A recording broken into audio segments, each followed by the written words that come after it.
हथवा में लीही बेटी सोने के घड़ी लावा हो, चली भैली सगर नहाय। हथवा में लीही बेटी सोने के घड़ी लावा हो, चली भैली सगर नहाय। तो हेलो दर्शकों, आप सबके नमस्कार प्रणाम और बहुत ही प्यारा विवाह गीत लाई हूँ आज, आप लोग ज़रूर सुने। और हमारे जो दीदी जी हैं साथ में, उनका तबीयत ख़राब है तो इसकी वजह से मैं अकेली गा रही हूँ, और आप लोग ज़रूर सुनिएगा। बहुत ही प्यारा गीत है, इसे लास्ट तक सुनिएगा, फिर मज़ा आएगा आपको।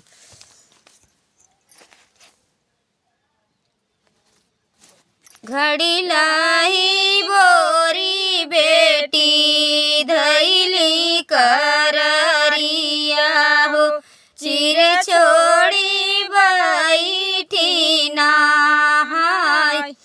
हथवा में घड़ी लाई बोरी बेटी धैली कररिया हो, चिर छोड़ी बैठी नहाय।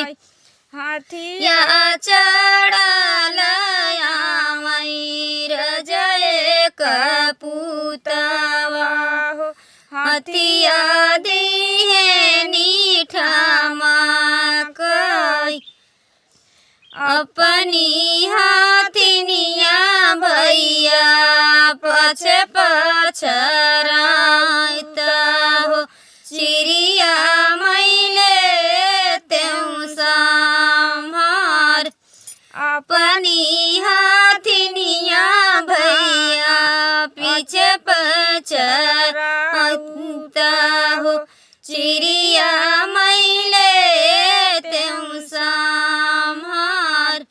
अपनी हाथिनिया धाना आगे अगर उबई हो, तुहाँ कमैले बई बैठाई। धैयावा माई हो धैयावा बाबू, धैयावा गाँव के लोग। केहू मोरे होता भैया माई के जाना मल, हम कले तब बचाई। केहू जाई होता मोरे माई के जाना मल, हम केले तब बचाई। काऊ करियई माई हो, काऊ करियई बाबू हो, काऊ करियई गाँव के लोग। काऊ करियई माई हो, काऊ करियई बाबू हो, काऊ करियई गाँव के लोग। केहू नाही हटई धाना माई के जाना मल, तोहाँ कजले है बचाई। केहू नाही हटई धाना माई के जाना मल, तोहाँ कजले है बचाई। हमारी धाना बारी से बिया हो, तोहाँ कमैले बई बैठाई। तोहई